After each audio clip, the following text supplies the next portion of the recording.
Maka Bapak Ibu saudara makan Allah, jika ingin bertemu Rasulullah, sholawat terus. Terus itu apa ujungnya? Ujungnya mati. Jadi kalau belum mati jangan berhenti. Dijamin Pak, pasti. Kenapa? Hadis jaminannya jelas. Man shalla alaiya sallallahu alaihi asyara marat. Yang salawat kepadaku, Allah salawat kepadanya 10 kali. Saya mau tanya nih, ini 10 kali menurut kita atau menurut Allah? Coba lihat bahasa Arabnya. Sallallahu alaihi. Allah bersolawat kepadanya 10 kali. Berarti menurut Allah atau menurut kita? Kita ini Pak cukup dapat 1 salawat dari Allah pasti masuk surga. Salawat disertai rahmat masuk surga. Kalau 10 ketemu Rasulullah Sallallahu Alaihi Wasallam, ketemu Rasulullah pasti. Maka Nabi mengatakan ini garansi Rasulullah, orang yang paling dekat kepadaku nanti siapa? Aksaruhum salatan bi, yang paling banyak bersolawat kepadaku. Inilah media kalau mau ketemu Rasulullah.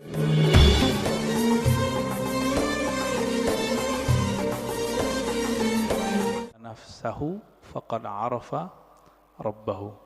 Siapa yang kenal dirinya, dia pasti kenal Tuhannya, Rabbahu. Imam Ibnu Qudamah itu menyebutkan redaksi yang berbeda. Man arafa qalbahu arafa rabbahu. Siapa yang mengenal qalbunya, maka dia akan kenal yang membolak-balik qalbunya, yaitu Allah Subhanahu wa ta'ala. Ada yang bertanya, ini hadis atau bukan? Nah, ini pertanyaannya 2 sebenarnya. Ini hadis atau bukan, lalu maknanya apa? Setelah kita teliti, ilmu hadis itu, Bapak saudara makan Allah, jika kita buat pemetaan, ilmu keislaman, bahkan semua ilmu di dunia, itu dapat dirumuskan jadi 4 cara mengetahuinya. Disebut epistemologi. Bahasa Arabnya madarikul ulum. Bagaimana cara mengetahui suatu hal? Yang pertama lewat indera, bukti-bukti fisik. Yang kedua akal, kita pikirkan kita tahu. Yang ketiga kita tes. Yang keempat pakai spiritual, pakai rohani. Ilmu hadis itu yang pertama.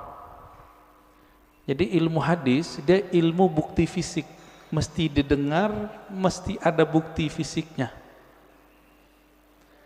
Maka secara ilmu hadis, hadis ini tidak bersumber dari Rasulullah Sallallahu Alaihi Wasallam. Dari siapa ketemunya?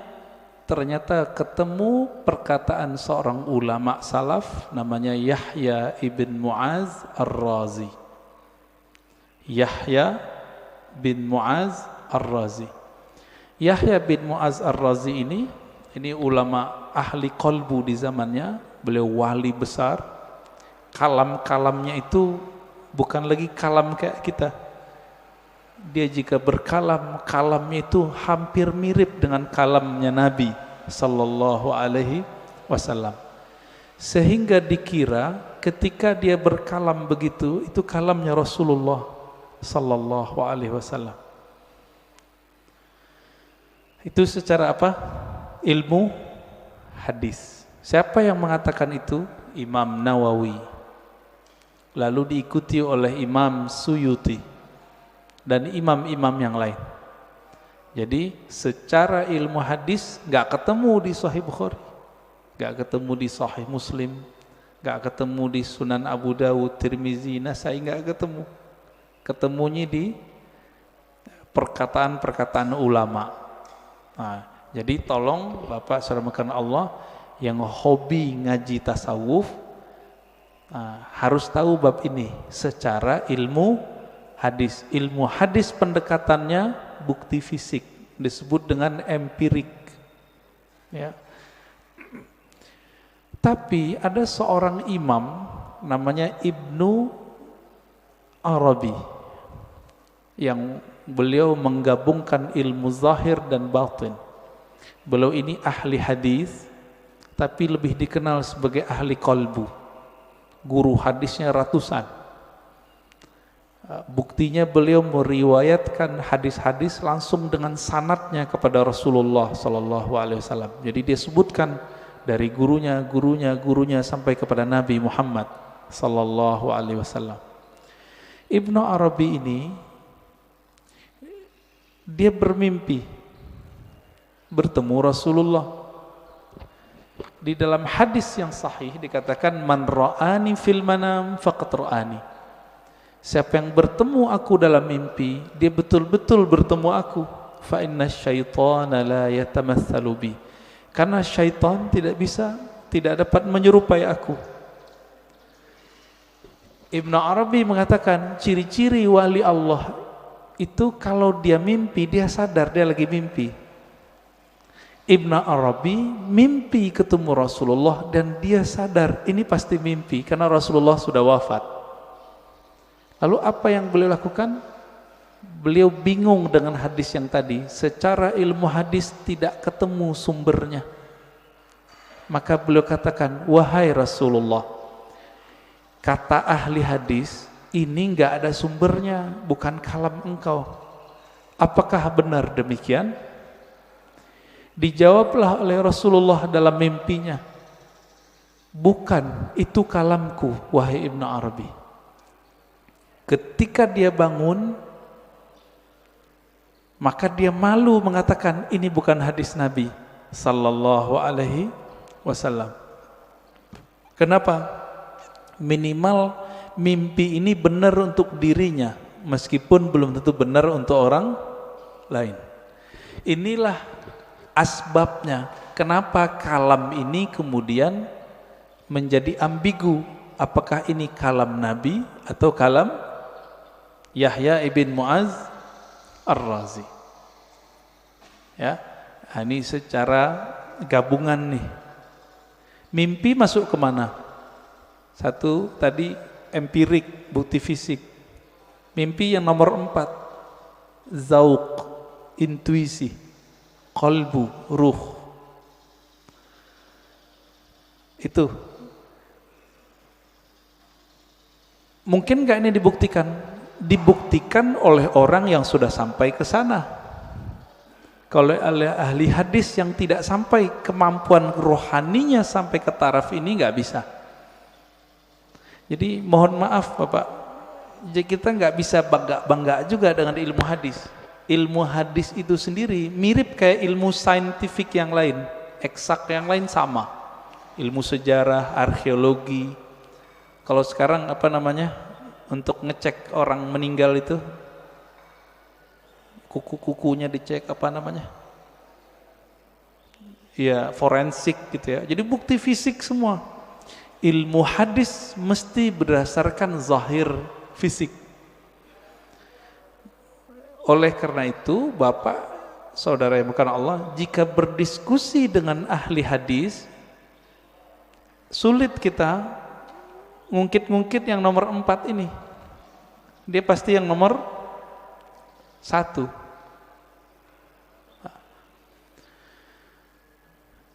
Coba lihat kalamnya. Siapa yang kenal diri, kenal Allah.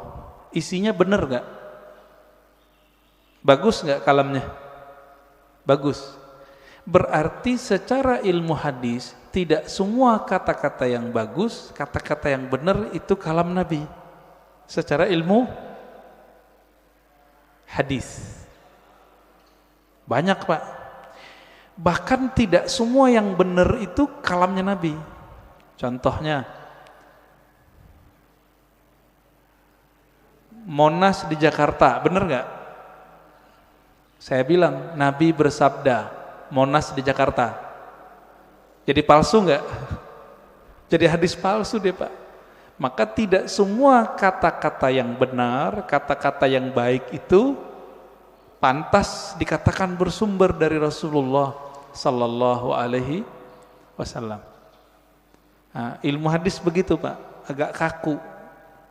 Ilmu hadis ini dia harus dibuktikan. Saya ketemu guru saya ketemu gurunya. Ini sebagai contoh hadis yang paling sering kita dengar, innamal a'malu bin niat. Hadis ini Imam Bukhari mengambilnya dari ahli Mekah, namanya Humaidi. Gimana ketemunya? Oh, ternyata Imam Bukhari melakukan rihlah sekaligus haji. Bertemulah dengan Imam Al-Humaidi, murid dari Imam Syafi'i. Terbukti, secara ilmu hadis dikatakan muttasil, hadisnya nyambung. Makanya innamal a'malu binniyat, hadisnya sahih, ditaruh di nomor 1 dalam Sahih Bukhari. Imam Bukhari sering mimpi ketemu Rasulullah, iya, tapi mimpinya dia tidak taruh di bab hadis. Ada seorang imam namanya Al-Baihaqi, punya kitab judulnya Syu'abul Iman dan Zuhud.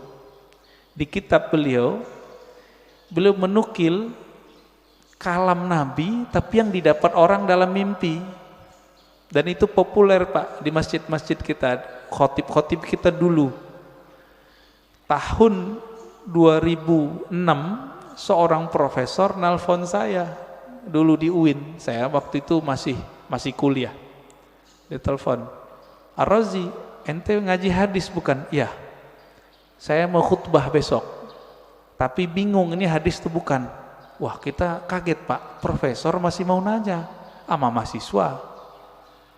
Akhirnya saya katakan, "Hadis apa, Prof?" "Hadis siapa yang hari ini sama dengan kemarin maka dia merugi."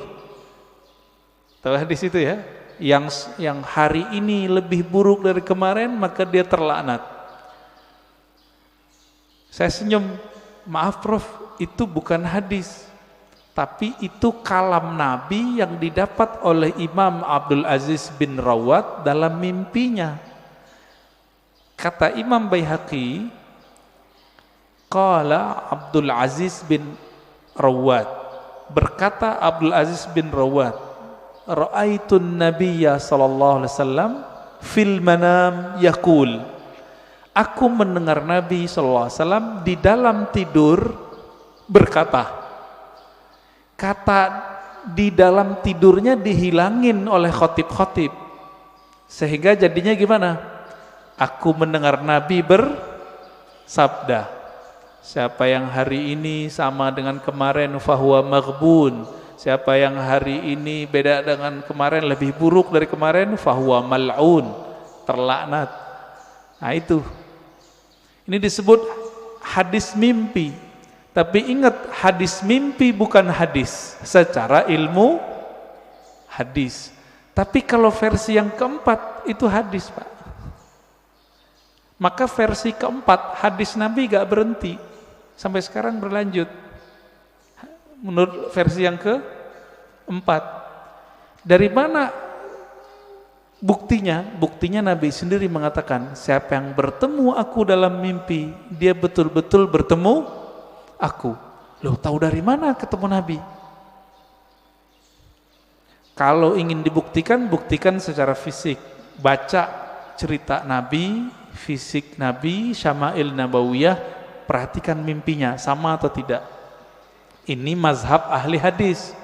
Ahli hadis mensyaratkan jika mimpi ketemu Nabi, mesti karakter yang kita lihat sama seperti yang di hadis. Contohnya, Nabi suka pakai baju hijau, pakai serban, terus pakai tutup, ya, ada yang mirip Sayyid Muhammad Alawi Al-Maliki.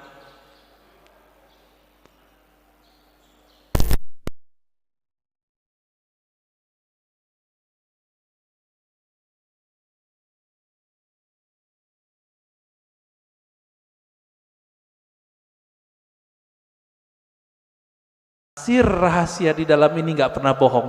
Ma kadzabal fuadu ma ra'ah. Dalilnya itu. tidaklah si fuad ini, si kolbu ini, si hati ini pernah berbohong dengan apa yang dia lihat. Jadi walaupun Nabi sudah meninggal menurut ahli hadis, tapi bagi ahli ruhani Nabi nggak pernah mati, Pak. Nabi cuma pindah alam, alam ruh, alam barzakh, alam malakut jabarut. Nah, ada di antara ulama yang setiap hari bisa ketemu Nabi. Siapa itu? Gurunya Imam Syafi'i, namanya Imam Malik. Dihikayatkan dalam kitab Hilyatul Auliya, kitab hadis, tapi berkaitan dengan Tazkiyatun Nafs. Karya Imam Al-Hafiz ahli hadis Abu Nu'aim Al-Asfihani. Imam Malik berkata, "Ma bittu lailan illa wa ra'aitun nabiyya sallallahu alaihi wasallam." Lebih kurang begitu. Tidaklah aku beristirahat malam hari melainkan saat aku memejam mata aku memandang kepada Rasulullah sallallahu alaihi wasallam tiap malam, Pak. Siapa imamnya? Imam Malik. Tapi Imam Malik ahli hadis, maka beliau tidak memasukkan hasil dialognya dengan Nabi ke dalam bab ini, tapi masuk ke bab fatwa, dianggap itu ilham. Beda dengan Imam Ibnu Arabi, beda dengan Imam Ghazali. Mereka menganggap ini juga hadis, tapi hadis-hadis rohani, tidak masuk ke bab ilmu hadis. Nah, disinilah mulai bertengkar, Pak, antara ahli hadis sama ahli tasawuf. Bagi ahli hadis, kalian sesat. Kenapa? Itu bukan hadis Nabi, itu hadis palsu. Bagi ahli sufi, yang sesat siapa? Kalian gak mengerti kok kami dibilang sesat. Kalian gak bisa berkoneksi dengan Nabi, kok kami yang dianggap sesat. Begitu. Maka kemudian oleh Imam Al-Baihaqi, ya, satu tingkatan di atas Imam Ghazali, itu beliau gabung di kitabnya, di kitab Az-Zuhud, ya, di kitab Syu'abul Iman, kalam Nabi baik dalam ilmu hadis ataupun versi ahli qalbu. Bapak saudara makan Allah, kira-kira inilah kenapa ahli hadis susah baikan sama ahli tasawuf, ya. Maka muncullah di generasi berikut ahli hadis yang mereka penasaran dengan ilmu tasawuf, sebaliknya ahli tasawuf yang penasaran dengan ilmu hadis.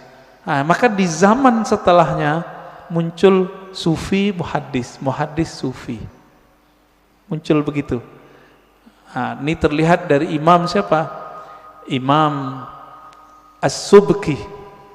Dia ahli hadis juga murid Ibnu Athaillah Sakandari, pengarang Hikam.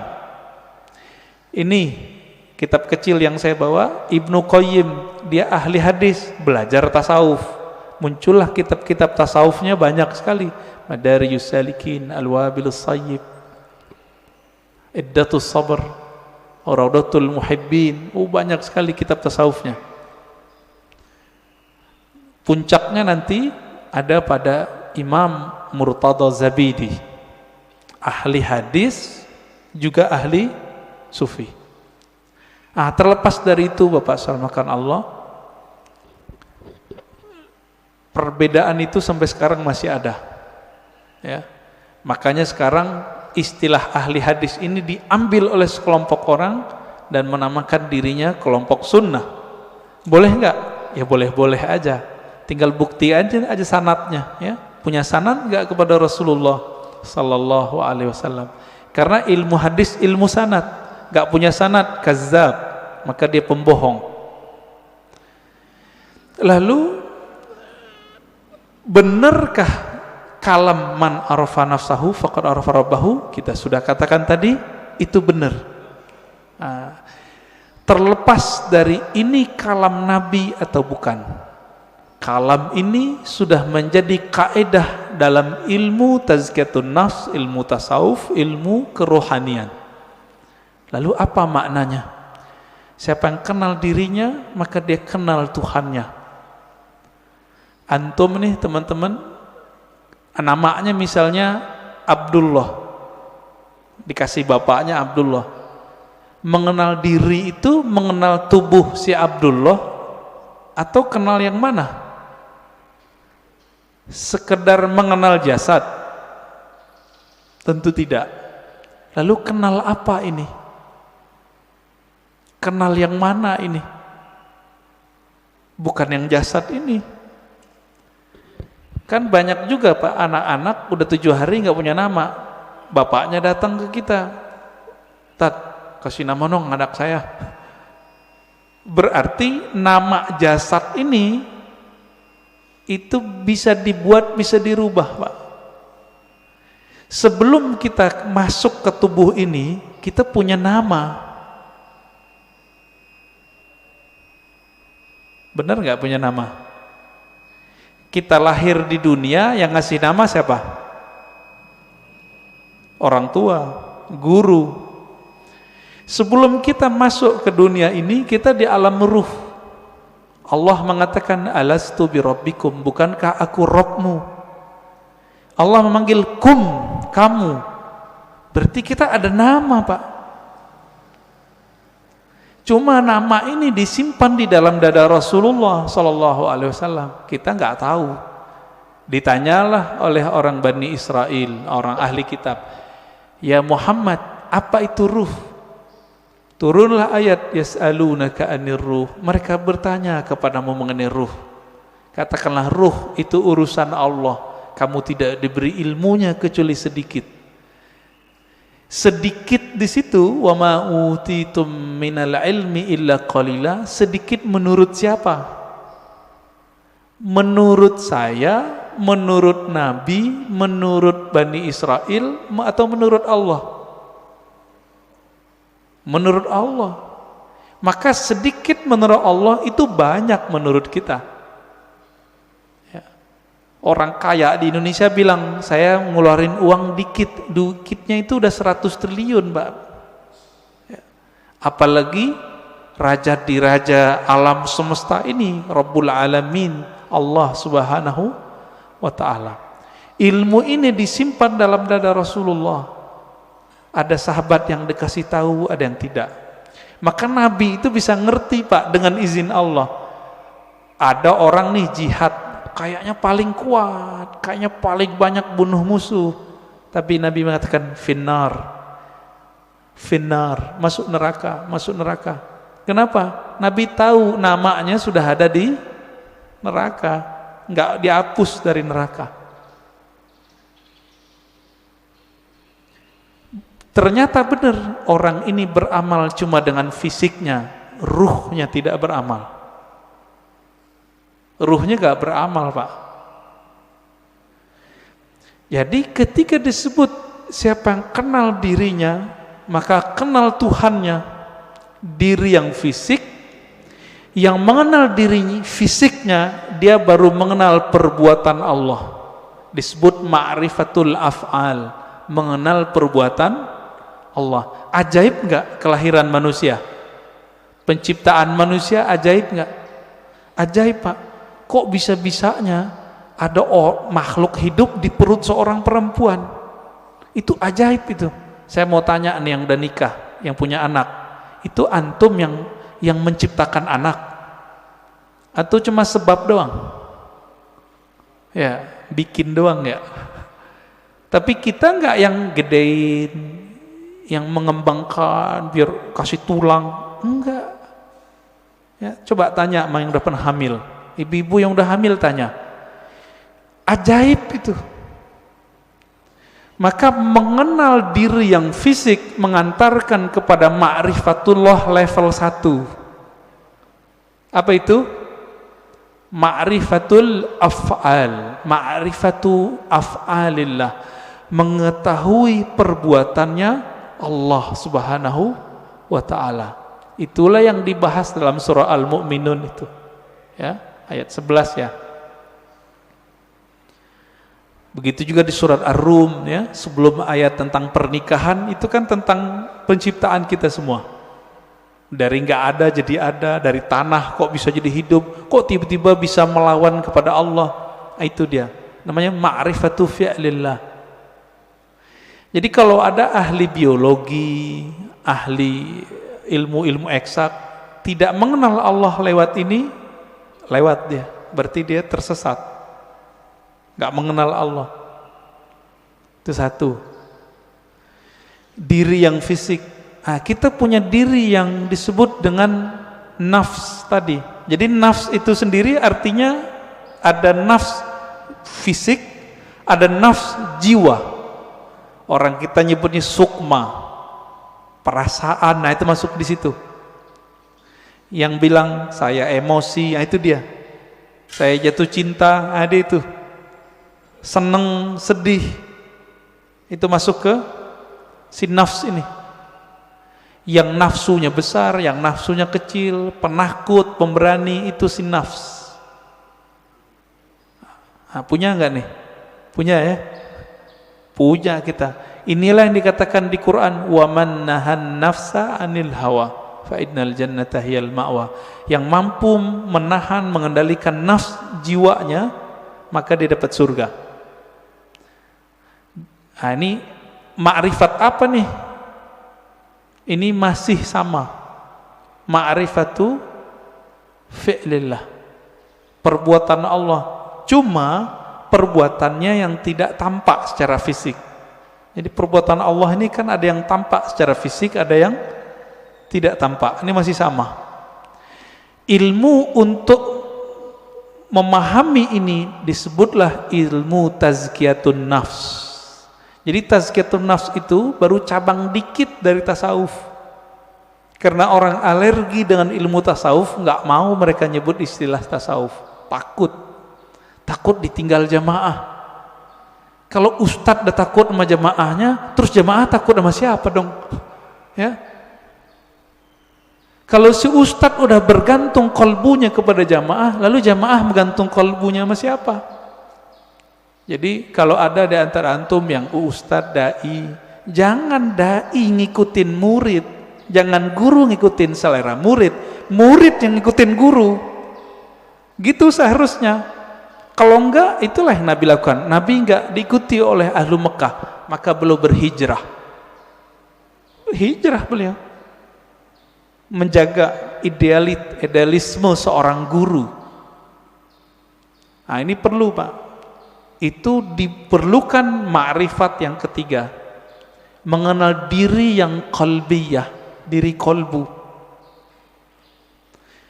Yang mengenal diri kolbu, nah, kolbu kita, nah, di kolbu ini kalau nafsnya rusak, dia ngefek ke kolbu. Nafsnya nih punya karakter bengis, kolbunya hitam. Nafsnya suka bangkang, kolbunya hitam, meradang dia, Pak. Kalau kita meradang mulut, sariawan bisa menikmati makanan nggak? Nggak bisa. Makanannya kolbu adalah zikrullah, baca Quran, sholawat. Kalau sudah meradang itu kolbu, dibawa sholat nggak enak. Dibaca Quran pun kita mikir, enaknya apa ya baca Quran? Kalau kalbunya lagi rusak, rasain aja Pak sendiri. Zikir, katanya zikir menenangkan jiwa, kok nggak tenang-tenang? Malah tambah bingung, malah tambah syak. Zikir itu bening, bener nggak? Zikir bening, Pak. Kalbu itu wadahnya zikir, sehingga nanti dia bisa menyantap. Wadahnya lagi kotor, bersihin dulu, diobati dulu, baru dia bisa menikmati. Masalahnya sudah bertahun-tahun nih kolbunya berkarat, bener gak? Nah, bersihinnya pakai apa, Pak? Itu yang disebut taubat nasuha. Taubat nasuha itu beda dengan misalnya nih gelas habis dipakai, airnya air putih, cukup dikasih keran bersih. Air keran, nggak usah digosok. Tapi kalau ini pakai minyak, ada minyak lengket di situ, harus digosok nggak? Ini yang disebut taubat nasuha. Jadi taubat nasuha itu menggosok kolbu kita supaya bersih dengan pengakuan dosa kepada Allah. Nah, di dalam ajaran Islam nggak ada pengakuan dosa ke ustadz, nggak ada, ke pendeta nggak ada Pak, ke guru nggak ada, ngaku kepada Allah. Semua kita kan punya dosa nih, bener Pak? Ada yang nggak punya dosa? Saya cium tangannya Pak. Makanya kita dianjurkan cium tangan anak kecil. Makanya Bapak nggak boleh marahin anak kecil atau ngusir anak kecil dari masjid. Terganggulah. Kenapa? Nabi lagi khutbah Jumat, Hasan Husain datang, turun, diambil, digendong. Lagi sholat, naik ke punggung Nabi, ikut sholat. Keberisikan iya, tapi sekali kita usir dia, nanti anak tuh mikir masjid itu tempat orang-orang galak ya gitu, benci nanti dia ke masjid Pak. Nah, yang benar diatur, orang tuanya juga harus perhatian. Nah, Bapak Saudara makan Allah, jika kita sudah sampai mengenal diri si kolbu itu cuma mau satu, asma Allah. Asma Allah ada di Quran, ya, ada di sholawat, ada di zikir. Intinya zikirlah. Semakin banyak kita mengenal nama Allah, semakin banyak makrifat di dalam kolbu. Maka di sini wajib ada kajian Asmaul Husna Pak. Udah ada belum? Harus ada Pak di sini. Ntar mati bawa apa? Mati bawa apa ntar? Bawa asma Allah. Jangan bawa nama-nama bapak kita, nggak kepake. Bapak gue kiai, nggak kepake Pak. Saya Ustadz Haji, yang kan nggak dipakai. Habib pun nggak laku Pak dikubur. Bapak ini keturunan Rasulullah, nggak laku dikubur kalau nggak bawa ma'rifat. Malah diragukan, masa keturunan Rasulullah begini, kata malaikat ya. Kalau nanti Rasulullah bawa syafaat mungkin, tapi kan malaikat Mungkar Nakir ini seperti orang yang jaga depan kantor Pak. Dia nggak mau tahu, yang lewat dia periksa, bener gak? Bapak Saudara makan Allah, ma'rifat kolbu itu hanya dengan mengenal nama dan sifat Allah. Jadi coba deh di sini dibuat nanti kajian Asmaul Husna yang mateng, bukan yang separuh-separuh, enggak. Jangan, yang mateng kajiannya. Gurunya ahli zikir, bersanad zikirnya kepada Rasulullah. Insya Allah Pak enak ngajinya, kan banyak nih. Carilah ya, semoga ketemu nanti. Asma sifat. Ma'rifatus sifat itu masih bagian dari kolbu, paling dalam. Dia udah masuk ke dalam sirnya kolbu. Kan kolbu ini dia ada bagian-bagiannya Pak. Kolbu itu disebut ada fuad. Ada yang disebut dengan lub. Inti dari kolbu disebut lub. Rahasia yang ada di dalam inti kolbu itu disebut dengan sir. Maka disebutkan dalam Al-Quran, Allah ya'lamu sirra wal akhfa. Allah mengetahui yang sir, yang tersembunyi, bahkan yang akhfa, yang samar. Nah, itu ketahuan oleh Allah SWT. Nah, di mana kesimpannya itu? Itu di dalam kolbu paling dalam. Kita ini semua dulu kan pernah ketemu Allah. Memori itu kesimpan di situ Pak. Ada yang ingat nggak? Nggak ada yang ingat ya? Bener. Makanya Allah utus Rasul. Supaya apa? Memantik sir supaya dia kemudian kembali muncul. Ketika muncul sir itu bernama zikir. Ketika dibahasakan dia bernama ma'rifat. Ma'rifat itu ungkapan pengenalan si hamba kepada Allah Subhanahu wa ta'ala. Bapak nih pernah ketemu dengan seseorang dulu, kesimpan gak di memorinya? Kesimpan. Ketemu seseorang yang berkesan. Apanya yang berkesan? Parfumnya. Nanti kita ketemu parfum yang sama, itu teringat Pak wajahnya. Itulah sebabnya jika ada orang benar teknik berzikirnya, bersambung sanad zikirnya kepada Rasulullah sallallahu alaihi wasallam, lisannya menyebut, akalnya memaknai, kolbunya merenungi, ruhnya merasakan, nangis dia saat itu. Seperti orang pulang kampung. Pertama orang pulang kampung habis merantau, rasanya gimana? Terharu Pak. Nah, kalau Bapak Ibu ini kan pada hari raya di luar kota, lagi merantau, malam takbiran nangis, dengerin takbiran. Kenapa tuh nangis? Ingat kampung, kirain ingat Allah. Takbiran ingat Allah, nangis. Wah, itu arif billah namanya, kenal Allah dia. Takbiran nangis, ingat siapa? Kampung. Kita lupa, kita punya kampung lain, namanya kampung arwah. Lupa apa ya? Kampung arwah. Ngapain si arwah di kampung itu? Dia menatap Allah Subhanahu wa ta'ala. Dia menatap Allah Pak.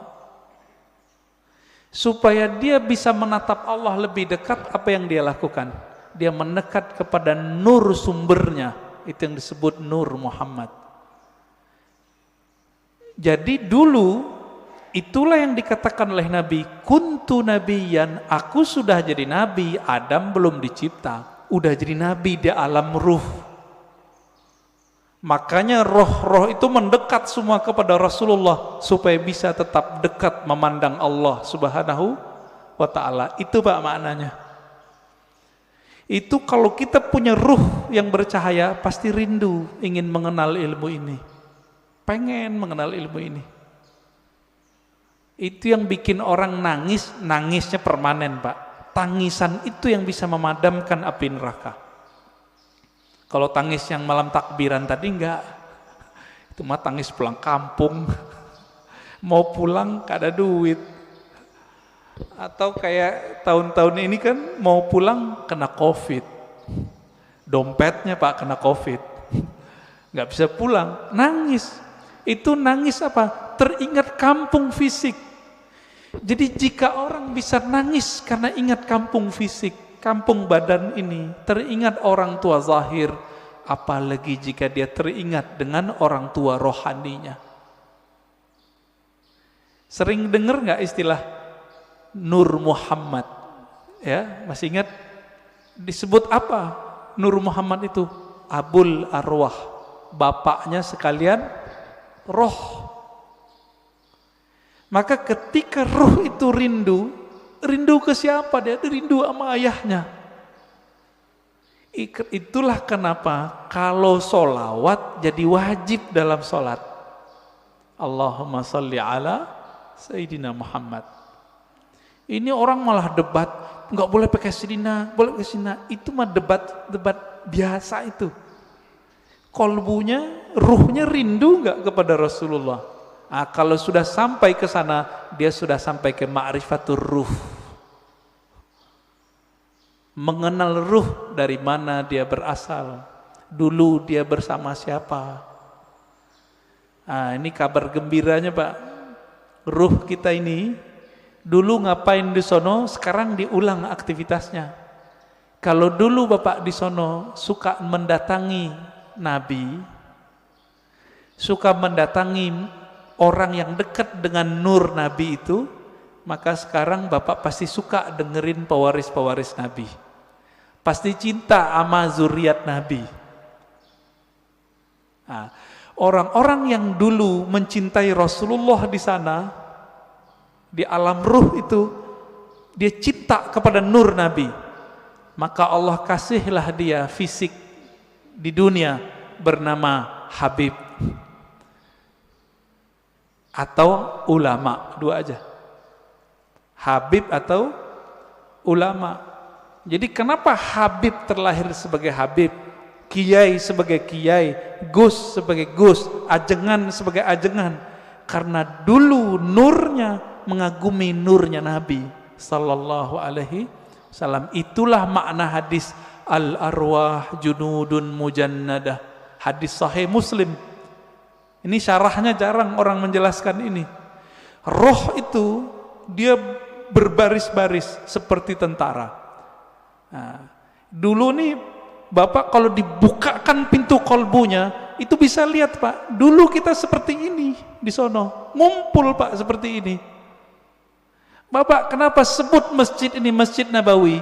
Karena merindukan Nabi sallallahu alaihi wasallam. Semoga para pewakaf, pendiri, pengurus diberkahi oleh Allah, diberi rindu kepada Rasulullah. Bahkan sebelum wafat Allah kasih mimpi ketemu Rasulullah sallallahu alaihi wasallam. Amin. Pasti bisa Pak. Rasulullah kan nggak mati beliau, cuma pindah alam. Kalau kita bisa mati sebelum mati, bukan bunuh diri loh Pak ya. Mati sebelum mati itu apa? Mampu memilah ini alam jasad, ini alam pikiran, ini alam kolbu, ini alam ruh.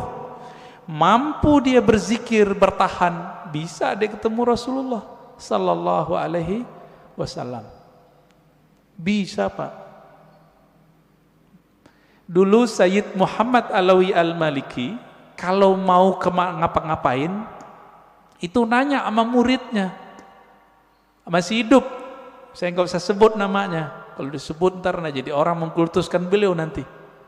Orang kita Pak, Jawa Tengah kalau nggak salah ya, Kiai Fulan, bertanya ke beliau, bocah ya waladi, kira-kira begitu ya, anakku, coba tanya ke Nabi, saya mau melakukan ini, beliau restu gak? Itu yang minta siapa? Sayyid Muhammad, keturunan Rasulullah sallallahu alaihi wasallam, hafal banyak hadis. Muridnya pakar mimpi ketemu Rasulullah, karena sholawat gak berhenti-berhenti beliau, sholawat aja terus. Maka Bapak Ibu saudara makan Allah, jika ingin bertemu Rasulullah, sholawat terus. Terus itu apa ujungnya? Ujungnya mati. Jadi kalau belum mati jangan berhenti. Dijamin Pak, pasti. Kenapa? Hadis jaminannya jelas. Man shalla alaiya sallallahu alaihi asyara marrat. Yang salawat kepadaku, Allah salawat kepadanya 10 kali. Saya mau tanya nih, ini 10 kali menurut kita atau menurut Allah? Coba lihat bahasa Arabnya. Sallallahu alaihi. Allah bersolawat kepadanya 10 kali. Berarti menurut Allah atau menurut kita? Kita ini Pak cukup dapat 1 salawat dari Allah pasti masuk surga. Salawat disertai rahmat, masuk surga. Kalau 10 ketemu Rasulullah sallallahu alaihi wasallam, ketemu Rasulullah pasti. Maka Nabi mengatakan, ini garansi Rasulullah, orang yang paling dekat kepadaku nanti siapa? Aksaruhum salatan bi, yang paling banyak bersolawat kepadaku. Inilah media kalau mau ketemu Rasulullah. Bisa. Siapa yang bilang nggak bisa ya? Nabi mengatakan nanti di akhir zaman ada Dajjal. Seandainya aku hidup saat itu, akulah hajijun alaikum, akulah pembela kalian. Secara fisik Nabi nggak ada Pak, tapi kan pewarisnya ada. Pewarisnya itulah disebut Al-Imam Al-Mahdi. Imam Mahdi, apa kata beliau? namanya seperti namaku. Nama dalam bahasa Arab ismun. Ismun artinya tingkatan dan kemuliaan, bahkan ilmu. Itu artinya. Bukan Muhammad bin Abdullah. Muhammad bin Abdullah mah banyak habaib namanya dari dulu Muhammad bin Abdullah, tapi bukan Imam Mahdi. Ya. Ini sekarang banyak yang kajian akhir zaman tapi terjebak pada riwayat ahli hadis fisik, tidak mempertimbangkan ahli rohani. Nah, ini kesalahan besar kajian akhir zaman hari ini. Akhirnya yang terjadi cocok logi. Kita berterima kasih, syukron ya, terima kasih para asatis akhir zaman, antum telah membuat kita aware, sadar mengenai hadis akhir zaman. Cuma kadang nggak cocok. Hidungnya lurus gitu ya. Itu mah ciri fisik habaib, rata-rata begitu hidungnya. Ya. Bukan itu kalau mengenal Rasul. Rasul itu kolbunya yang mau dilihat. Berarti ini yang disebut ismun tadi. Ya. Maka yang keempat itu Bapak serahkan Allah. Siapa yang mengenal ruhnya, maka dia mengenal Allah secara hakiki. Dia mengenal Rasulullah secara hakiki. Nah, semoga kita sampai ini yang ini keempat. Mengenal ruh, walaupun sedikit menurut Allah itu kan banyak bagi kita. Setetes saja Allah beri, itu udah lautan bagi kita. Ya. Nah, caranya banyak-banyak aja Pak, sholawat. Bapak ini kan mohon maaf ya, pemalas cari guru, maunya didatangin guru mulu, ya enggak? Carilah guru yang bisa mengajarkan zikir ma'rifatullah. Nanti diajarin Pak cara berselancar kepada Allah. Tapi kalau masih males, udah sholawat aja dulu. Nah, nanti sholawat ini nurnya akan membimbing kita, insya Allah ya. Jadi lebih kurang makna ringkas dari man arafa nafsahu faqad arafa rabbahu, 4 level ini ya. Tinggal dilihat kita bagian yang mana ya. Semoga kajian ini bermanfaat. Silakan kalau ada tanya jawab ya.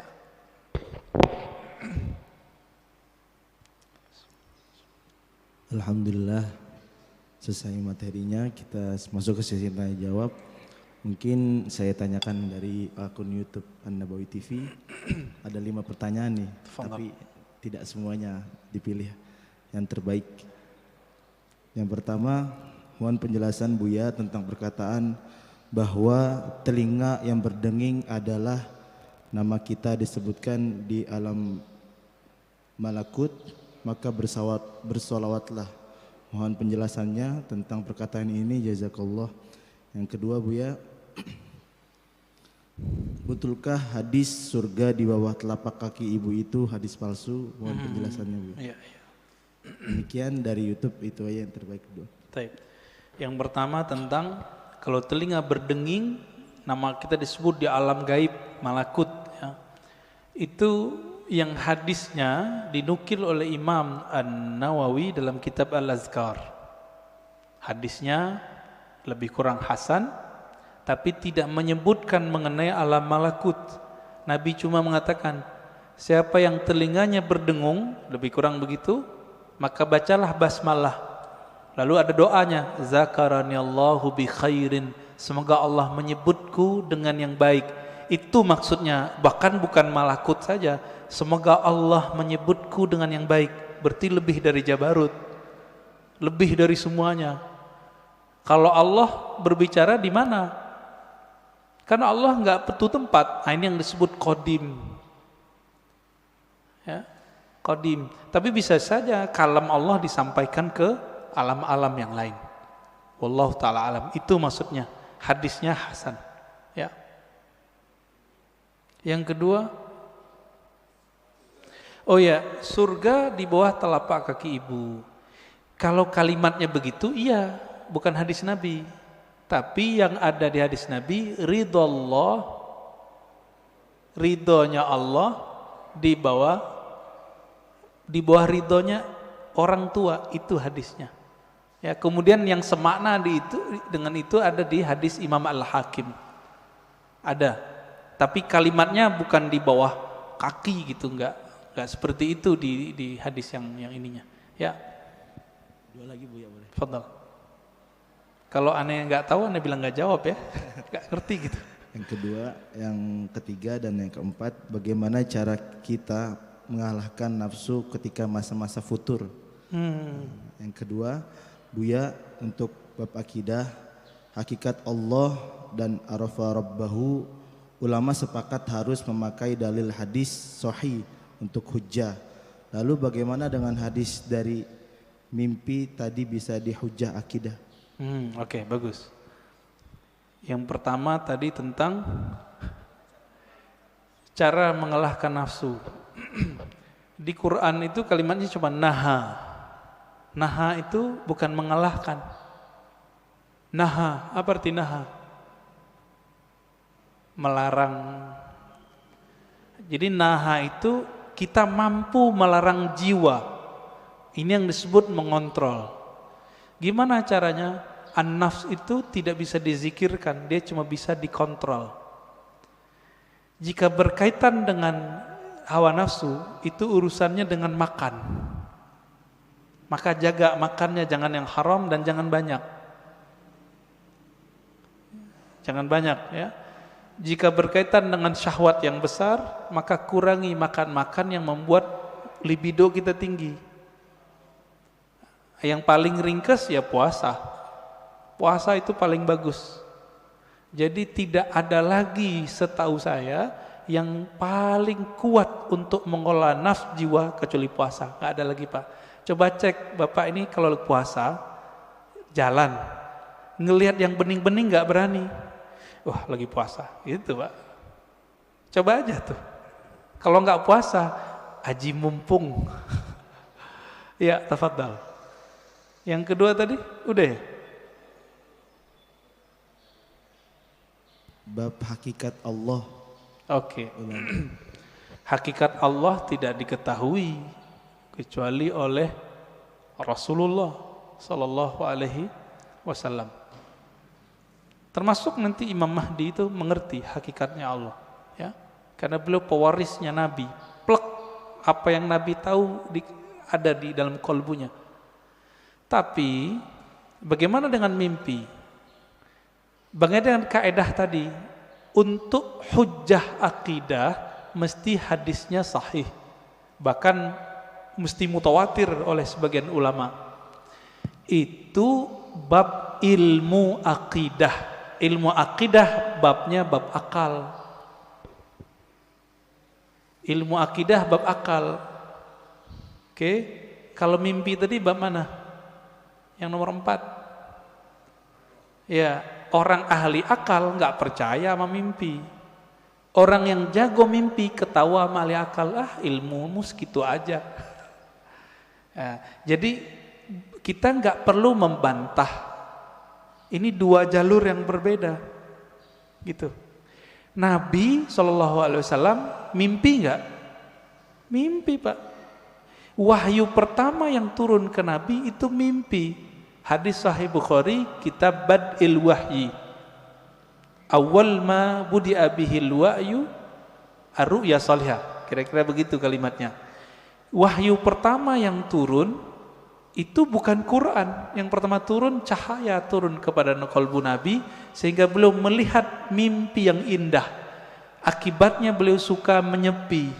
Faitahannath fi ghari Hira. Lalu beliau menyepilah di Gua Hira. Itu.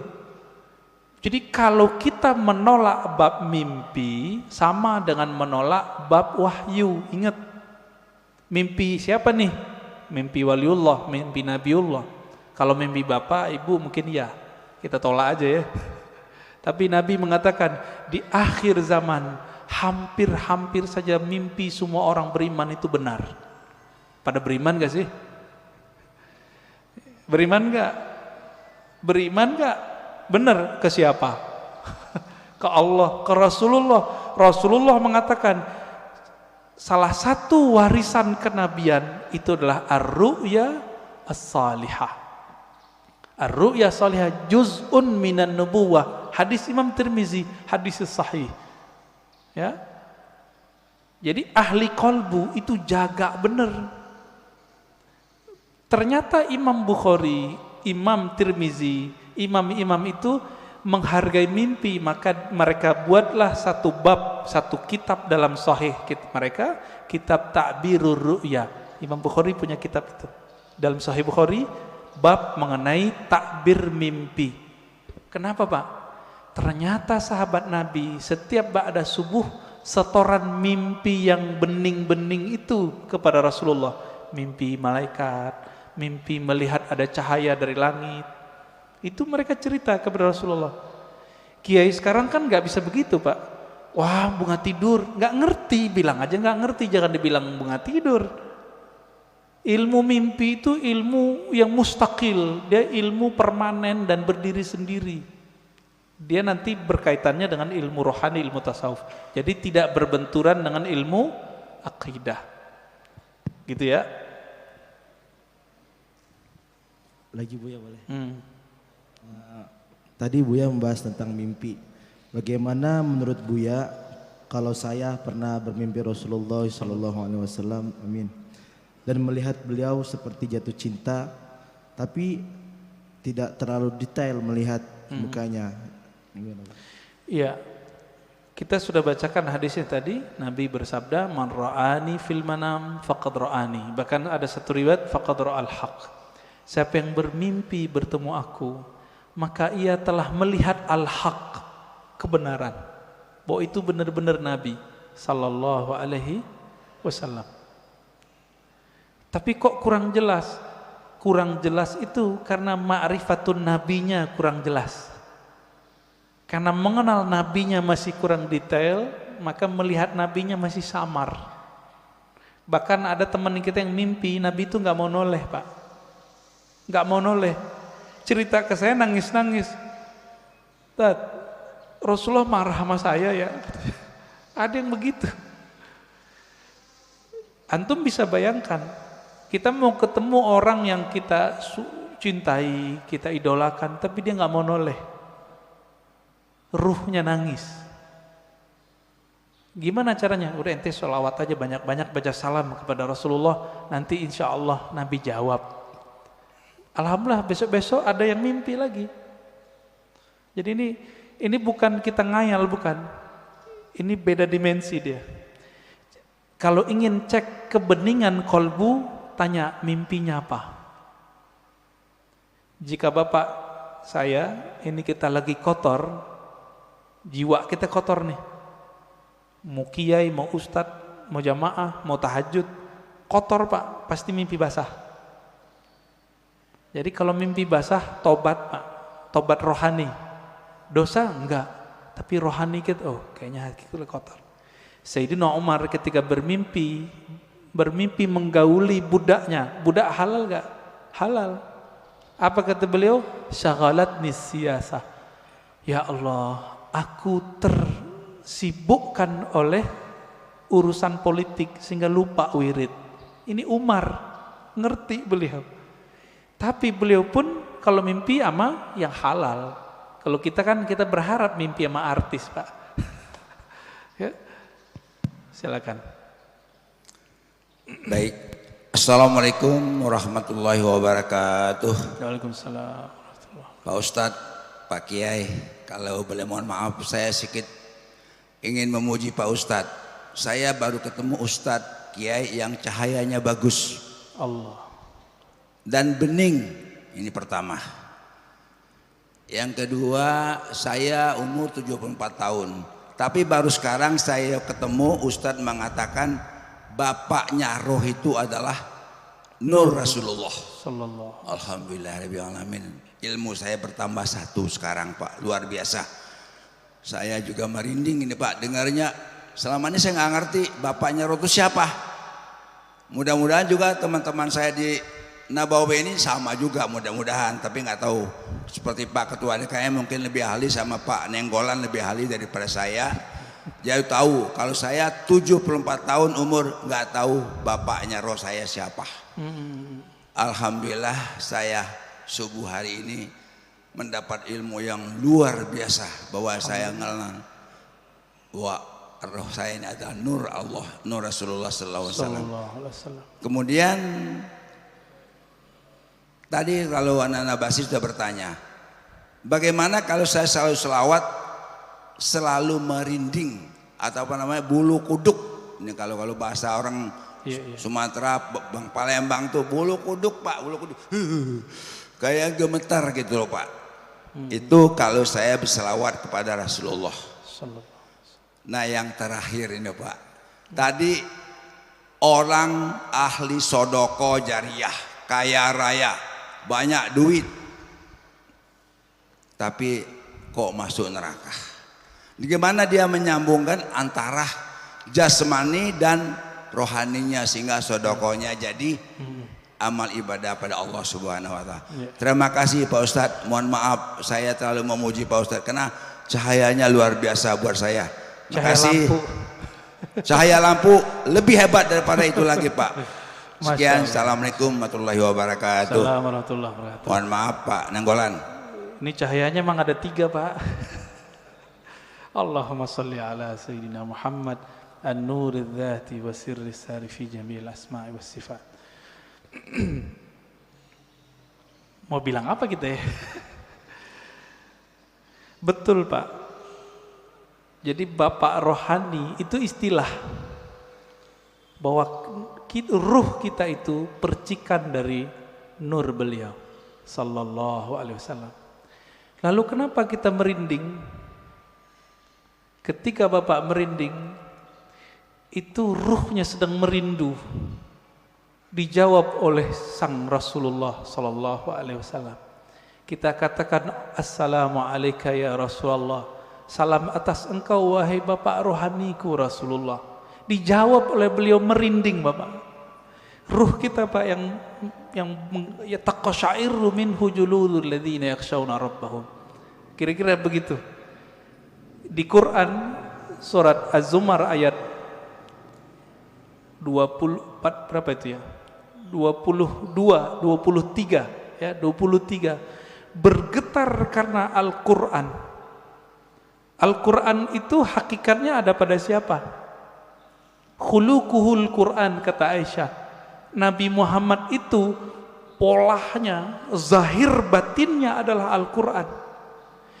Disebut nama Nabi taqsya'irru minhu juludul ladzina yakhshawna rabbahum. Disebut nama sang pembawa nur Quran, pasti bergetar Pak sang para pecinta, pasti merinding. Makanya ada syairnya itu, kullul qulub ilal habibi tamilu.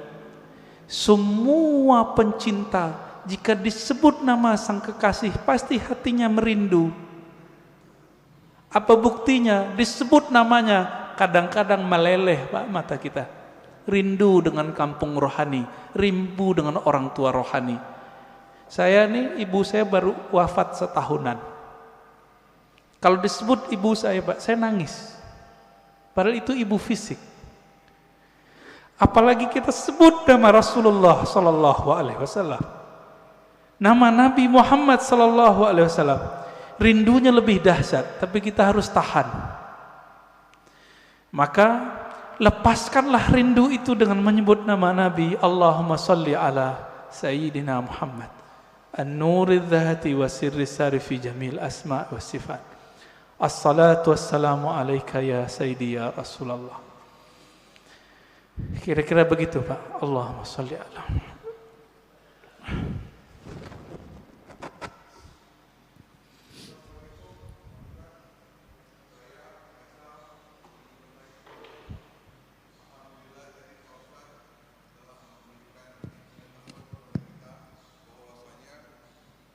rohani kita adalah Rasulullah sallallahu alaihi wasallam. Pada saat pembukaan Pak Ustadz juga mengatakan bahwa nama yang kita pakai sekarang ini adalah nama jasad yang diberikan oleh orang tua kita, guru kita, ataupun tetua kita, kakek, nenek misalnya. Sekarang saya mau tanya, siapa nama rohani kita Pak Ustadz? Yang dimana binnya adalah bin Muhammad Rasulullah SAW. Demikian. Assalamualaikum warahmatullahi wabarakatuh. Assalamualaikum. Yang tahu nama kita, orang tua kita bukan? Yang ngasih nama kita siapa Pak? Orang tua kita.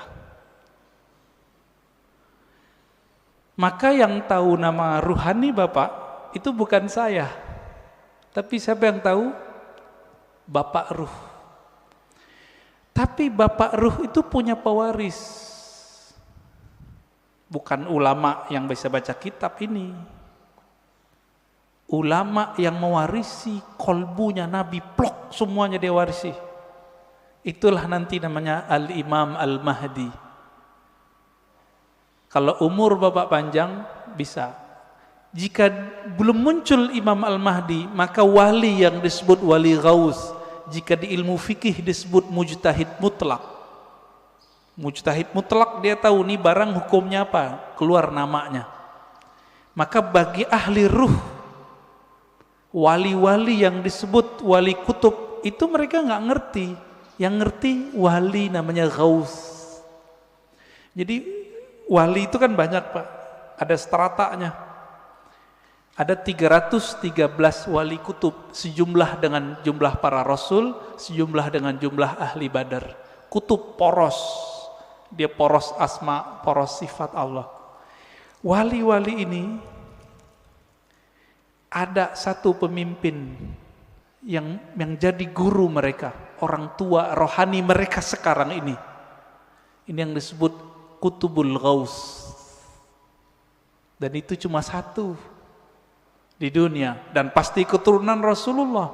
Sayangnya mastur, tersembunyi, nggak boleh muncul Pak. Bapak pengen tahu nama ruhnya? Harus punya koneksi sama Al-Ghaus ini, gitu. Kalau mau nanti satu saat kumpulkan namanya semua, nanti saya kirim ke beliau. Ya, biar dikasih namanya oleh beliau. Kapan ketemunya? Wallahu a'lam. Insya Allah ketemu. Insya Allah ketemu. Para perindu Rasulullah pasti bertemu beliau. Bapak kalau mau silakan. Nanti kumpulkan namanya, nanti beliau kasih nama. Dikasih nama Pak, dengan nama itu Bapak nanti dipanggil oleh malaikat mungkar nakir ntar. Nama dari ayah rohani yang disimpan oleh kalbu beliau. Kira-kira begitu. Waduh, ini udah berbicara jauh kita nih Pak ya. Ya, tafadhal. Boleh terakhir dari Pak Haji Adang untuk pertanyaan. Assalamualaikum warahmatullahi wabarakatuh. Assalamualaikum warahmatullahi wabarakatuh. Mohon dijelaskan perbedaan antara saudara kandung dan saudara satu ruh. Karena terkadang walaupun kita saudara satu kandung, saudara kandung dan saudara ruh. Karena yang terjadi di dunia ini, sungguh pun kita saudara satu kandung, tapi mungkin jarang ketemu, banyak perbedaannya. Berbeda walaupun tidak satu kandung, kita sering ketemu dan banyak persamaannya. Yeah. Kemudian mohon dijelaskan juga perbedaan pendengaran ruhani dan pendengaran jasmani, penglihatan ruhani dan penglihatan jasmani. Terima kasih. Yeah. Beda saudara kandung secara jasad Pak ya, dengan saudara ruh. Dalilnya surat Al-Hujurat, innamal mu'minuna ikhwah. Sesungguhnya orang beriman itu bersaudara. Loh, babenya siapa? Ya, bapaknya siapa? Itulah Rasulullah. Abul Mu'minin, bapaknya orang beriman. Maka istri Nabi disebut Ummul Mu'minin. Tapi kan kita nggak manggil Nabi Abul Mu'minin, padahal itu nama beliau sebenarnya. Disebut lebih tepat abur ruh. Saudara ruh ini itu diketahui dari syahadat, Pak, dan pengenalannya kepada Bapak ruh. Dan yang meniupkan roh tidak dicipta, Pak. Tapi jika yang dimaksud roh itu jiwa dicipta. Jadi tergantung nih, kan ulama kita kadang menyebut roh tapi artinya nafs. Menyebut roh artinya kolbu, seperti Imam Ghazali.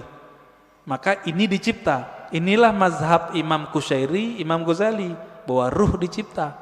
Tapi Quran kan ngomong ruh bukan yang itu. Kulir ruh min amri rabbi. Amri rabbi tidak dicipta. Roh adalah urusan Allah. Lillahil amru, ya. Allah punya amr, tapi juga punya penciptaan. Jadi Allah membedakan antara ciptaannya dengan urusannya. Urusan itu hembusan. Nah, jadi kita ini, fisik ini dengan kun fayakun. Kalau ruh enggak, tiupan, Pak. Tiupan dari Allah Subhanahu wa taala. Sedangkan nur, nah yang Bapak cerita tadi, nur itu pancaran. Maka manusia itu dalam dirinya minimal ada 3 nasab. Ada nasab jasad, ada nasab nur, ada nasab ruh. Kalau nasab jasad, banyak yang tahu. Ini Habib Mahdi As-Sagaf yang wali di Parung, almarhum, udah meninggal ya, pesantren Nurul Iman.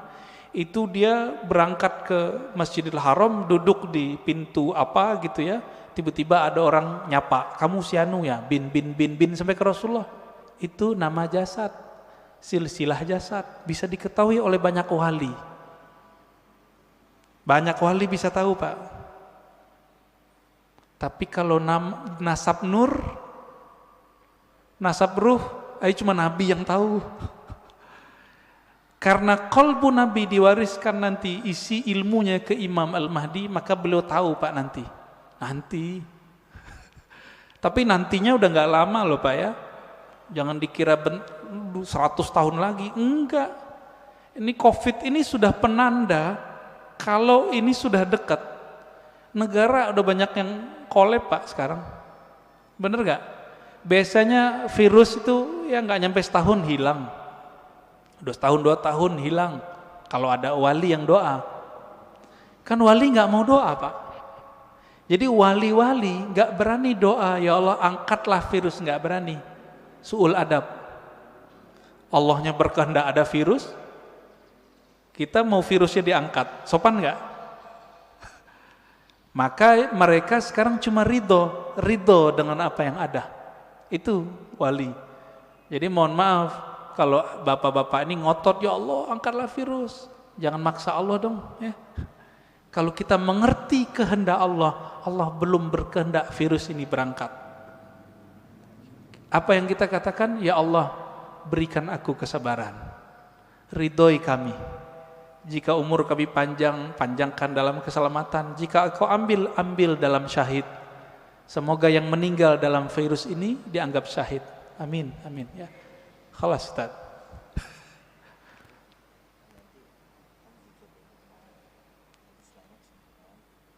Zikir ya.